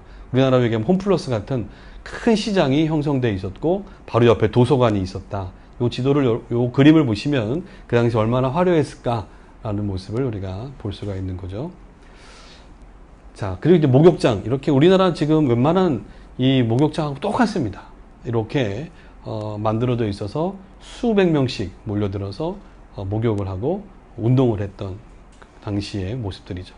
자, 이제 마블거리, 여기서부터 마블거리예요. 여기서부터 이 직진을 하면 이쪽에 지금 대극장이 있고요. 이쪽에는 시장이 있는데 이 마블거리를 따라서 이동을 하게 됩니다. 자, 이 마블거리 따라가다 보면 이런 대리석 이야기도 볼 수 있죠. 그래서 여기 이제 유곽촌이라고 하는 여인들, 방도, 집들도 이 근처에 있었던 거죠. 자, 순례 오시면 말씀드리고 여기 유곽촌이었다. 도서관 바로 앞에 있었던 거예요. 도서관. 자, 여기 이제 유곽촌 옆에 화장실이 같이 붙어 있었습니다. 그래서 화장실 얘기도 좀 해드리면 좋은데 어쨌든 남녀가 같이 들어가 있는 화장실 구조. 자, 이렇게 해서 볼일을 보는 거죠. 요 앞에 물이 흘러내려가면서 수세미 같은 거 있죠. 아주 부드러운 걸로 또 활용하면서 씻어내고 했던 이런 화장실 구조가 잘 돼 있었다라고 보시면 되죠. 여기는 그냥 우리나라 해우소 같은 것이 아니라 만남 사교장이었다 보시면 되죠. 자, 이 마블거리를 따라가다 보면 왼쪽에 큰 시장이 형성되어 있었다라는 거 여러분들 자료에서 좀 참고하시면 되겠고요. 이 시장을 제가 강조하는 것은 이 시장입니다. 이 시장에서 바로 브루스길라 아굴라와 함께 사도 바울도 어딘가에 앉아서 천막 깁는 일을 통해서 주로 일하는 거죠. 열심히 아침부터 나가서 일하고 보통 이 당시 사람들은 11시부터 4시까지 자요. 쉬어요. 그러면 그 시간을 이용해서 두란노라고 하는 서원에서 열심히 제자들을 양육하고 복음을 가르쳤던, 그러니까 쉴 시간도 없었던 겁니다. 남들 일할 때 같이 일해야 되고요. 남들 잘 때 모여서 말씀 나누고 공부했던 아주 그런 장소가 이 시장 쪽이 아니겠는가 보는 거죠. 자, 시장을 지나가면 이렇게 큰 1, 2, 3층으로 되어 있는 큰 대형 극장이 형성되어 있었던 거죠. 요 2층짜리가 대부분인데 3층까지 가 있는 건 여기가 유일합니다. 2만 5천 명을 수용했으니까 25만 명이 거주했다라고 보시면 되는 거죠. 웅장한 극장을 우리가 만나볼 수 있는 거죠. 이 극장에서 바로 이 3차 전도여행 때 더메드리오가 많은 사람들을 이끌고 2만 5천석에 꽉 채웠던 이 에베소 아데미를 섬기던 사람들이 우리의 신 아데미는 영원하다 외치면서 사도 바울 일행 중에 두 사람을 세워놓고 처단하려고 했던 그런 아주 위험한 시기가 있었다는 거죠. 자, 이게 막 항구로 가는 도로입니다. 그래서 극장에서 바로 바닷가 쪽으로 뻗을 수 있는 이 아카르디안이라고 하는 항구 도로가 있는데요. 이게 무려 500m가 넘는 항구 도로가 10여 미터의 폭으로 직선으로 형성되어 있었다는 거죠. 이 양옆에는 상점들이 있었던, 목이 좋은 상점들이었어요. 그래서 이 배를 타고 내리면 바로 이 항구로, 이 황제가 들어오면 마차 타고 바로 들어와서 극장을 통해서 들어갈 수 있었던 거죠. 자, 이렇게 여러분들 이 그림을 좀 보셔야 되는 게 여기 끝부분입니다. 제가 지금 포인트를 가리고 요 산, 여기가 성벽이 이어져 있었는데요. 학자들은 요 부근에 바로 감옥이 하나 있었다. 망루가 있었다 그래요. 망루였는데 때로는 여기다가 죄인을 가다 두곤 했다. 자, 이 사도 바울의 감옥이라고 추정하는 곳이 여기 있다라는 거죠. 그래서 여러분들 그 학자들마다 좀 차이가 있습니다만 에베소에서 사도 바울이 감금되어 있었던 감옥이 여기 있었을 것이다. 에베소의 감옥. 이 감옥에 있다가 바로 배를 타고 빠져나갈 수가 있었다는 거예요. 그래서 많은 사람들의 소요를 피하기 위해서 한국 끝자락에 입구 쪽에 있었던 산 위에 망루 역할을 하던 곳에 감금돼 있다가 여기를 빠져나갔을 사도 바울을 보는 거죠. 또 혹자들은 여기서 골로새 또 빌레몬서를 기록하지 않았겠느냐라고 추정하고 있는데 바로 골로새 가깝거든요. 그래서 에바브라든지 빌레몬이 와서 또 들을 수 있었고 또 찾아볼 수 있었던 지역이 아니었겠는가라고도 얘기합니다만 어쨌든 그렇게 봅니다. 자, 어쨌든 에베소 이 극장들 여러분들이 보시고 마리아 기념교회가 바로 나가는 입구 쪽에 있어요. 여러분들 마리아 기념교회 이거 뭐 여기는 중요한 것은 431년입니다. 주 431년에 이곳에서 마리아도 신이다. 그러니까 예수님이 그렇죠? 하나님이시잖아요. 하나님의 아들이시고 그도 하나님이신데 마리아는 하나님을 낳으신 분이잖아요. 그렇기 때문에 그도 하나님이시다 라고 하는 결정이 바로 이 교회에서 있었다는 거예요. 이 교회 이름을 마리아 기념교회라 하는데 그래서 붙여진 겁니다. 여러분들 이 마리아 기념교회에서 있었던 제3차 종교회에 의해서 시릴에 의해서 알렉산드르 대주교 시릴에 의해서 이런 것이 확정이 되면서 여기에 반대했던 네스토리오스라고 하는 학파에서는 아니다. 그럴 수 없다. 마리아는 그냥 예수님을 낳으신 인간이었을 뿐이다. 이렇게 주장을 했습니다만 여기에 반대했기 때문에 이단으로 축출돼서 하란 지역으로 해서 동쪽으로 추방을 당하는 아이러니하죠. 오늘날을 보면 이분이 맞는데 저희 개신교 입장에서는 그런 거죠. 그러니까 역사에 종교회의에도 오류가 있었다라는 것을 우리는 또 인정 안 할 수가 없는 거죠. 자, 이래서 여기가 근데 여기가 좀 거리가 있다 보니까 순례할 때 방문하지 못하는 경우가 있습니다. 그 마리아 기념교회의 유적이고요. 자, 굉장히 웅장하게 지어져 있었던 걸 볼 수가 있습니다. 그러니까 7인의 잠자는 무덤이라고 하는 곳이 있는데 이거 참 재밌어요. 이 비잔틴 시대가 되면 기독교 시대가 되니까 참 없는 것도 만들어내는 이야기들도 많이 있습니다. 여기는 뭐 근거도 없는데 어쨌든 7명의 젊은 청년들이 기독교 핍박을 받으면서 배교하지 않았기 때문에 도망가서 여기에 동굴에 숨어 들어갔다. 근데 로마 군인들이 찾아와서 문을 막았다는 거예요. 그러면서 다 죽은 줄 알았죠. 근데 200년이 지나고 나서 이 돌문을 깨고 나왔다는 거예요. 그래서 마을로 내려와 보니까 남루한 복장의 사람들 7명이 돌아다니는 걸 보고 예전에 죽었던 사람들인데 살아났다. 200년 만에 살아났다는 거죠.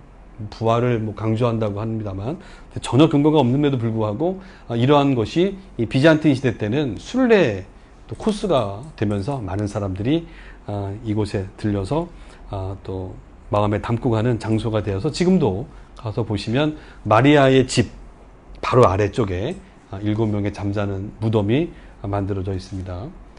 자, 사도 바울의 감옥이라 추정되는 곳이 대극장에서 항구도로를 따라가면 끝쪽에 있었을 것이다 라고 최근에 20세기에 들어서면서 학자들은 얘기한, 제가 놀라운 것은 순례지에 가서 제가 한두 달씩 있는데요. 여기 터키 학자들이 발굴해낸 지도가 있습니다. 터키 사람들이 펴낸 책에 보면 바울의 감옥이라고 정확하게 명시해 놓고 있어요. 그래서 여기 이쪽 망루 쪽에 사도 바울의 감옥이었을 거로 보고 그 언제 갇혔었겠느냐. 아까 말씀드린 것처럼 이 3차 전도 여행 때 이 극장에 모였던 사람들의 시선에서 이 사도 바울 일행을 구분하기 위해서 아마 이쪽으로 항구 쪽 가까운 쪽에 있는 감옥에 있지 않았겠느냐라고 보는 거죠. 저도 지도로만 확인했습니다만 한번 이곳도 한번 우리가 가보면 좋겠다라는 생각이 듭니다. 그래서 입구 쪽에 있었던 산 위에 사도 바울의 감옥이다라는 것이 불리우고 있어요. 자, 이제 마리아의 집 여기는 이제 카톨릭 교인들이 가기 때문에 제가 좀 넘어가고요. 자, 일단 이렇게 보시면 여기가 피온산입니다. 피온산 아래 쑥 들어가 있기 때문에 산과 산 사이에 들어가 있는 곳이 에베소다 라고 보시면 되겠죠. 자, 아까 제가 보여드렸던 사진이고, 자, 이제 요한기념교회인데요. 요한기념교회는 500년대에 지어졌다고 그랬죠. 1, 2, 3층으로 굉장히 웅장하게 지어졌습니다. 마치 보란듯이 앞에 있었던 아데미 여신전 사이즈만큼이나 웅장하게 지었던, 기독교 시대에 지었던 요한기념교회의 모형도입니다. 십자가 도명식으로 만들어졌던 웅장한 예배당인데 지금은 이제 흔적만 남아 있는 거죠. 요한의 기념교회 우리가 보고 있고요. 이 장소 바로 여기가 요한 강대상 앞쪽인데요. 여기는 실제 요한의 무덤이라고 합니다. 무덤, 요한이 이곳에서 자연사하잖아요. 그래서 돌아가신 무덤 위에다가 예배당을 지었는데 여러분들이 가서 보시는 터는 세 번째 그 예배당 구조였다라고 보시면 됩니다. 뭐 자세한 이야기는 순례에 가서 제가 또 말씀드리기로 하고, 여기 보시는 거는 이제 부속 건물들이 굉장히 많습니다. 그래서 예배당 안에는 예배실뿐만 아니라 장례를 치르는 발인실이에요. 발인하는 장소들이 있었고, 여기는 또 침례를 베푸는 침례탕 구조도 발견이 되죠. 아주 독특한 침례 장소가 따로 구분되어 있었다라는 것도 우리가 볼 수가 있습니다. 자, 들어가는 입구에 보면 화해와 용서의 문이라는 아주 웅장한 문을 여러분들이 아마 가보신 분들은 이 안을 들어갈 수밖에 없죠. 입구니까요. 여기서 돈을 내고 들어가셔야 되니까 통과를 하는 거죠. 자, 여기는 에베소 시내에 있었던 원형 그 말 달리는 경주장이 있는데요. 이 기독교 시대가 들어서면서 많은 기독교인들이 배교자들에 의해서 고발당하고 어려움을 당했잖아요. 그 원수를 갚기 위해서 이 경계장에 있던 돌을 가지고 나와서 원수를 갚겠다고 했을 때 어느 누군가가 정확히 밝혀지진 않았습니다만 우리가 이들을 원수를 갚는다고 하면 이것이 사도 요한을 통해서 주신 예수님의 말씀에 어긋나는 것이 아니냐. 우리가 그들을 용서해야 된다. 이 사랑의 사도 요한을 통해서 들었던 말씀들을 기억했던 이들이 아마도 다 돌을 내려놓고 그 자리를 떠났을 때 그 사람 원수 갚겠다고 가져왔던 돌로 만들어 놓고 기억하고 기념하자. 그리고 늘 그 사랑을 베풀어야 된다라는 것 때문에 비잔틴 시대의 앞에다가 화해의 문, 용서의 문을 만들었다라고 보시면 되겠고요. 이 장소가 바로 이 아야솔록 요새처럼 돼 있는 언덕 아래에 있었다라는 그 위치를 여러분들이 멀리 보시면 이렇게 언덕으로 형성되어 있는 걸 볼 수가 있습니다. 아데미 여신전, 지금은 하나밖에 남아있지 않은데요. 굉장히 웅장했던 여신전이었다 제가 앞서 말씀을 드렸습니다. 자, 원래 이 아데미 여신전은 이 아시아 쪽에서, 소아시아에서 숭배받던 여신이었는데 그리스의 여신, 사냥의 여신과 합쳐지면서, 아르테미스와 합쳐지면서 지금 이런 모양이 돼버린 거죠. 그래서 이 유럽 사람들, 그리스의 신은 사람입니다. 사람. 근데 아시아의 동물과 결합이 되면서 사람과 동물이 함께 같이 나타나는 모습을 띠고 있죠. 사냥의 여신이 이제는 풍요와 다산을, 비옥함을 상징하는 대지의 여신이 돼버린 거죠. 이게 이제 당시 많은 사람들에게 숭배 대상이었고, 제가 디아나라고 쓴 거는 로마 사람들은요, 그래 그 신도 우리는 믿어, 우리 그 신은 우리는 디아나라고 불러 하면서 이 로마 사람들은 그대로 수용했다라는 거죠. 그래서 아르테미스, 아데미, 디아나 같은 말이다 라고 보시면 되겠죠. 자, 그 당시 이렇게 웅장하게 모든 걸 대리석으로 지었기 때문에 굉장히 화려했던 또 신전 중에 하나였다. 자, 제가 에베소를 얘기하면서 자꾸 이런 성경도 들어가지 않았습니다만 이 신전에 대한 얘기를 계속 언급하는 것은 그만큼 복음을 전하기가 쉽지 않았던 지역이었다. 여기에 바로 우리 막달라 마리아시죠. 막달라 마리아가 왔다고 하는 학자들의 얘기가 있습니다. 그래서 뭐 여러 가지 전승이 있습니다만 이 막달라 마리아가 이쪽에 와서 거주하였다라는 이야기 전해지고 있고요. 근데 이 막달라 마리아가 향유옥합을 깬 여인이 아니라, 어쨌든 이 마리아에 대해서 이야기가 많은데 어쨌든 각각 다른 여인들로 이제 학자들은 보고 있죠. 막달라 마리아가 에베소에 와서 거주했다라는 이야기고요. 자, 우리가 아시는 이 에베소 교회의 두 번째 감독은 역시 디모데입니다. 교회를 세우신 분은 바울이고요. 이 목회를 하셨던 분은 디모데입니다. 디모데가 순교하는 장면, 제가 아르테미스 여신을 강조했던 것은 이 신전을 섬기는 풍습이 매년 3, 4월만 되면 굉장히 큰 축제로 이어지는데, 이 축제 기간에 정말 저 신은 참신이 아닌데 이 목회자 이 디모데는 축제일에 나가서 너희가 섬기는 디아나 아르테미스는 참신이 아니다 라는 것을 외치다가 군중들에 의해서 돌에 맞아서 순교했다라고 기록하고 있기 때문에 제가 언급을 좀 했습니다. 자, 여기는 역시 에베소는 브루스길라와 아굴라를 우리가 기억해야 될 장소고요. 함께 동업하면서 동역자로 세움받았는데 보통 사람들이 아니었습니다. 그래서 에베소에서 제자들도 양성합니다만 이 브루스길라 아굴라는 고린도에서부터 그와 함께하면서 사역에 동참했고 아마 여기서 순교했을 것이다 라고 보고 있죠. 브루스길라와 아굴라. 마지막으로 우리가 에베소 하면 생각나는 부분이 바로 아볼로라고 하는 사람입니다. 이 사도 바울이 2차 전도여행 후에 3차 전도여행 때 거의 2년 6개월, 2년 9개월 동안 머물면서 복음을 전하잖아요. 이때 이미 와 있던 사람 아볼로라고 하는 사람이 있었다는 거죠. 이 아볼로는 세례 요한의 세례밖에 모르고 있었기 때문에 그러나 그의 열정과 그 마음 자세만큼은 남달랐죠. 이 아볼로가 회당에서 예수에 대해서 전하는 것을 브루스길라와 아굴라가 듣고서 다시 가르쳐 주죠.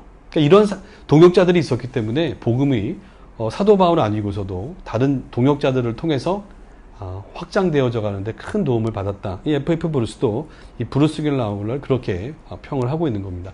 자, 이 브루스길라 아굴라를 통해서 복음을 다시 한번 정립하고 떠난 이 아볼로는 아가야 지방 고린도 지역에 가서 복음을 전하면서 성경에 보면 많은 이들이 예수께로 돌아오는 놀라운 역사를 일으켰던 사람이 아볼로였다 이렇게 얘기하고 있죠.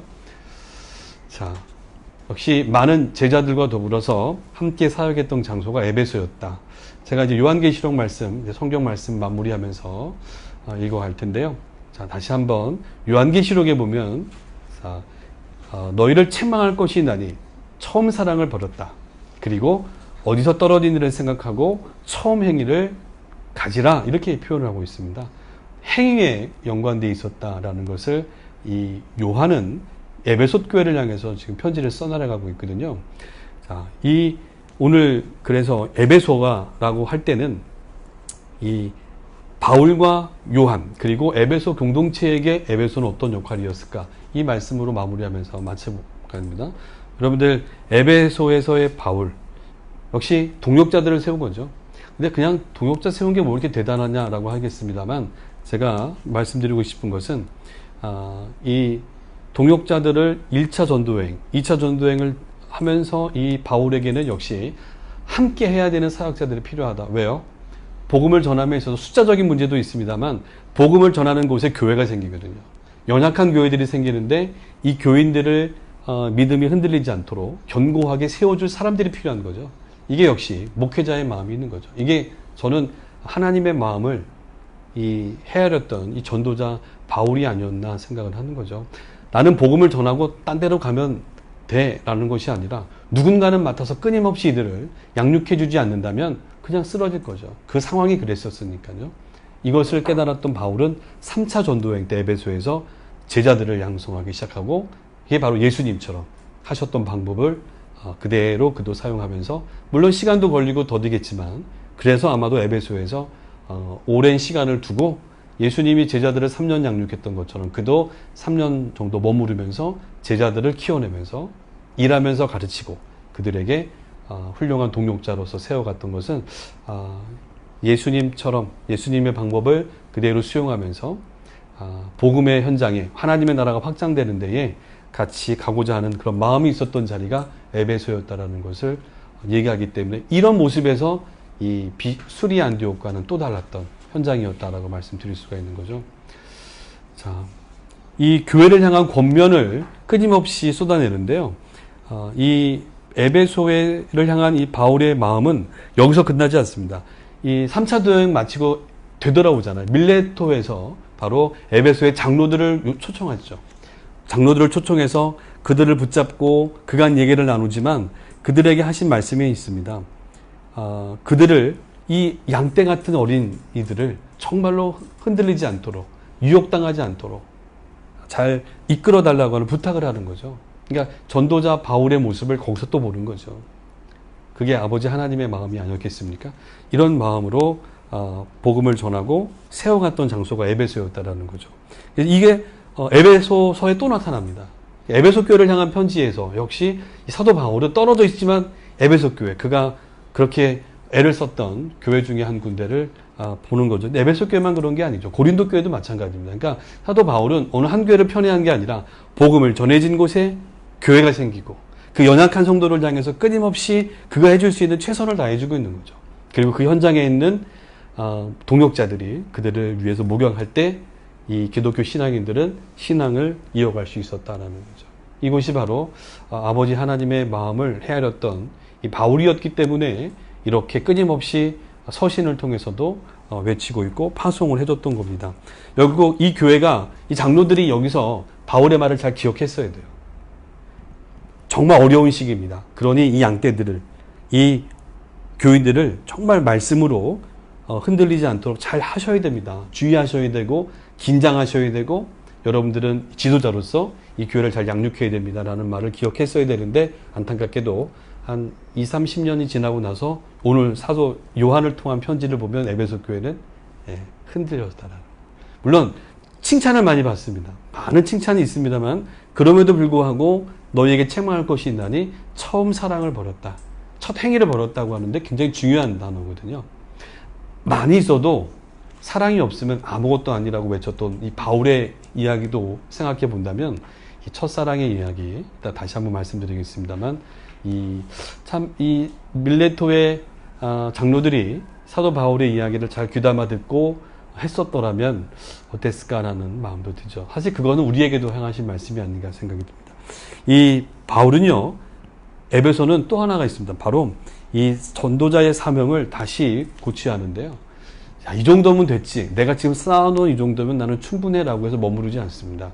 사도 바울은 나는 이제 내 목숨을 귀한 거로 여기지 않습니다. 얘기하면서 어디로 가죠? 이제는 스페인, 로마로 가서 복음을 전하겠습니다. 라고 다시 한번 새기면서 부름받은 그 사명, 사역을 다시 한번 되새기는 곱씹는 자리가 에베소였다라는 거죠. 다시 초심의 마음으로 돌아가서 나를 처음 부르셨을 때 다메섹에서의 그 예수님과의 교제, 그리고 지금까지 쭉 걸어오면서 함께 하셨던 예수님을 보면 여기에 멈추는 것이 아니라 다시 예전처럼 끊임없이 복음을 전하기 위해서 나가겠다. 사명자의 길을 다시 한번 정립했던 자리가 에베소라는 것이, 저는 이 바울에게 에베소는 그런 곳이었다. 저는 말씀드릴 수가 있어요. 이 두 번째 요한에게 그러면 우리는 어떤 장소가 되겠는가라는 거죠. 이 요한은요, 온 시기는 뭐 42년경이다, 60년이다, 80년이다, 뭐 다 다릅니다만 중요한 것은 와서 어떤 일을 했느냐. 기록이 없습니다.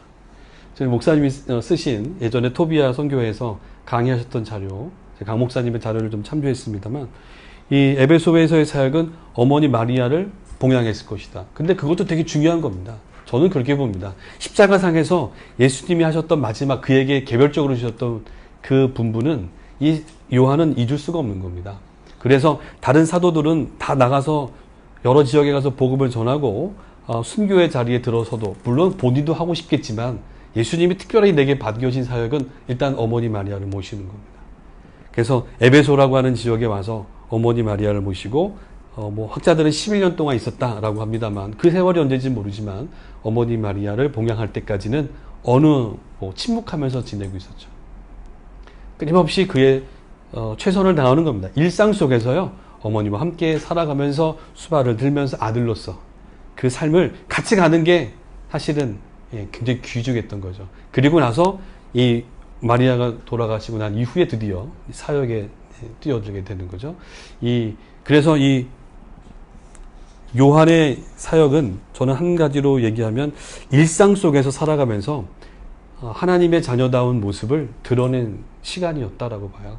일상이 되게 어려웠잖아요. 아데미 여신부터 해서 복음을 접해서 그 신앙으로 살아간다는 거 쉬운 일이 아닙니다. 듣기는 듣죠. 구원받았다라고 하는 감격과 기쁨은 있는데 그럼 어떻게 살아야 되지? 어떻게 살아가는 게 맞을 건가? 고민하고 있을 때 에베소라고 하는 지역에 소수의 기독교 신앙인들과 더불어 살면서 이 요한은 어머니 모시면서 같이 살아가는 모습을 그 주변인들에게 보이지 않았는가. 저는 그래서 이거 신앙을 의식적으로 의식화하는 작업이 생기면서 믿음이 가졌다면 그 신앙을 살면서 풀어가야죠. 생활화하면서 이 몸에 배워야 되는데 이것을 살아낸 사람이 요한이었다. 이렇게 보고 있습니다. 아마 처음엔 그도 인정하지 않았을 겁니다.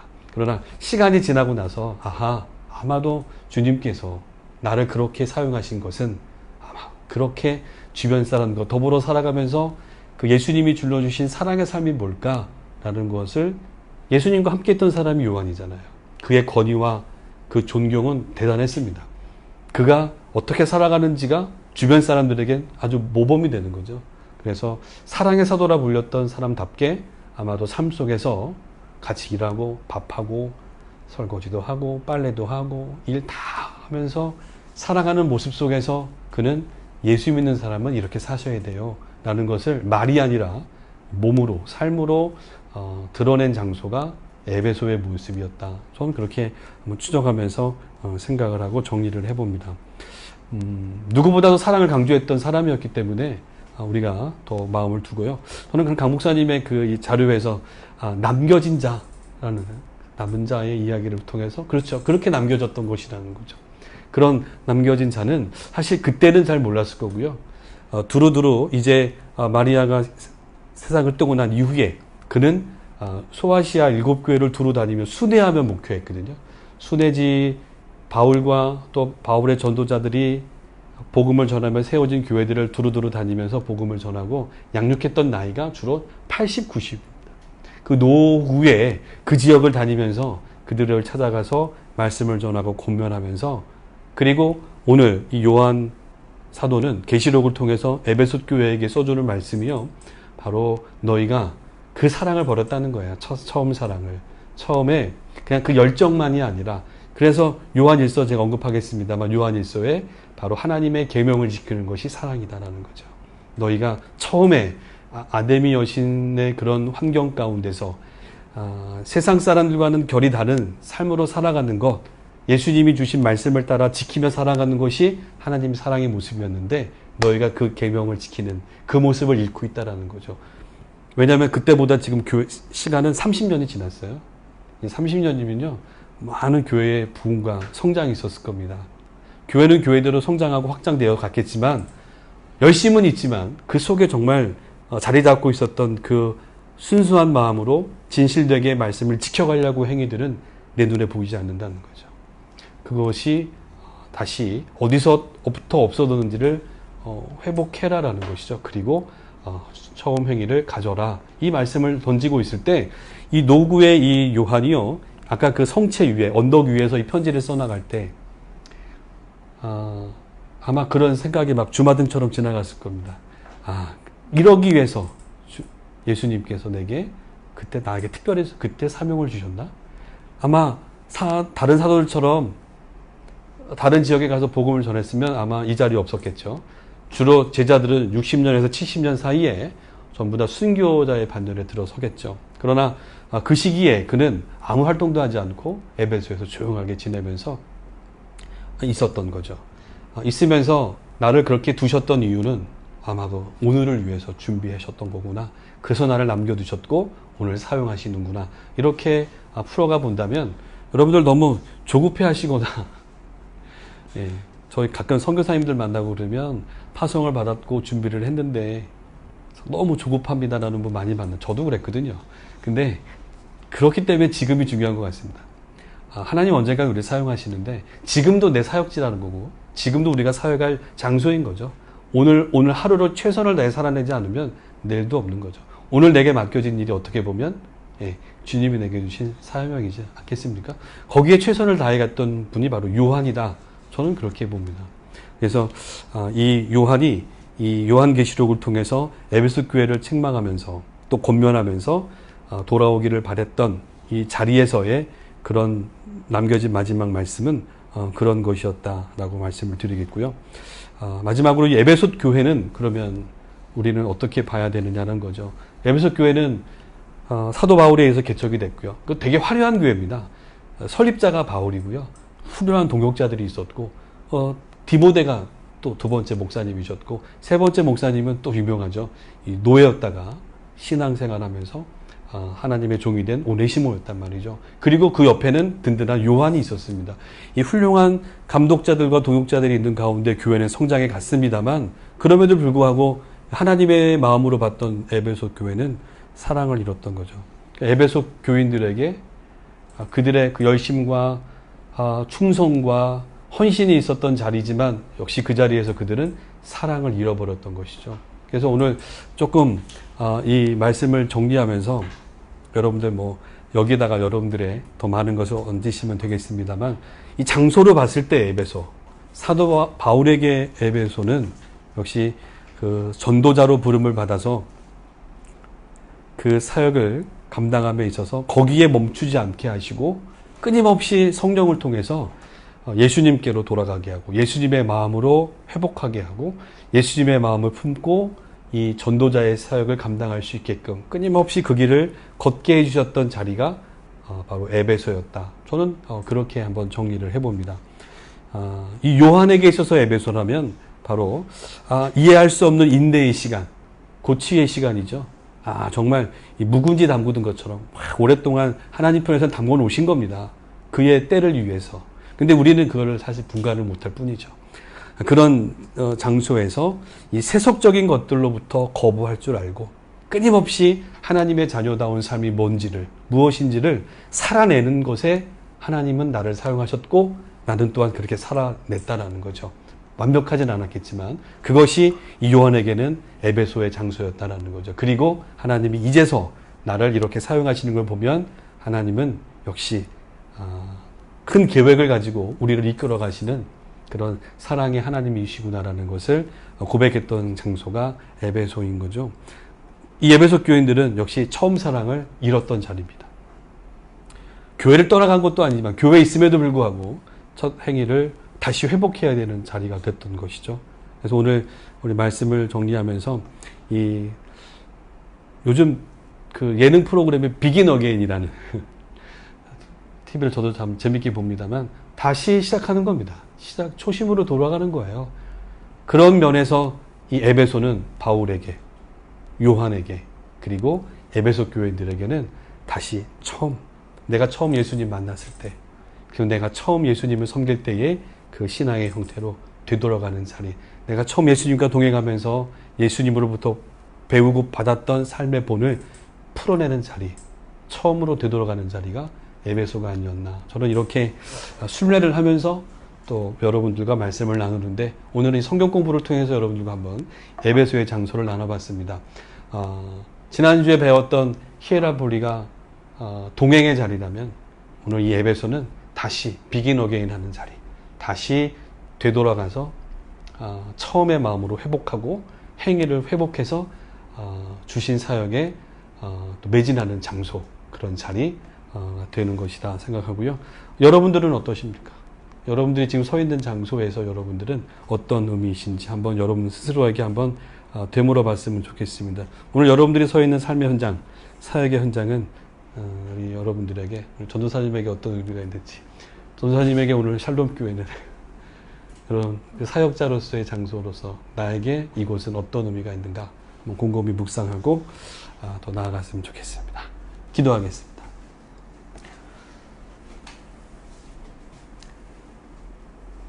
서로 사랑하라. 하나님을 사랑하라. 그리고 그 사랑으로 이웃을 사랑하라. 하나님의 계명을 지키는 것이 사랑하는 것이다. 이렇게 말씀하시면서 요한을 통해 바울을 통해서 오늘 우리에게 주시는 말씀을 다시 한번 되새겨 봅니다. 에베소에서의 바울, 에베소에서의 요한, 또 에베소 교회 성도들에게 에베소는 처음으로 되돌아가는 그러한 장소였습니다. 오늘 우리가 서 있는 장소가 무엇인지, 또 어떤 모습으로 서 있는지 다시 한번 우리를 되돌아보게 하시고, 그 되돌아보고 깨달은 모습으로 또 우리 삶에, 또 우리 가정에서, 일터에서, 교회에서 최선을 다하며 살아갈 수 있는 우리 모두가 되도록 인도하여 주옵소서. 예수님의 이름으로 기도하옵나이다. 아멘.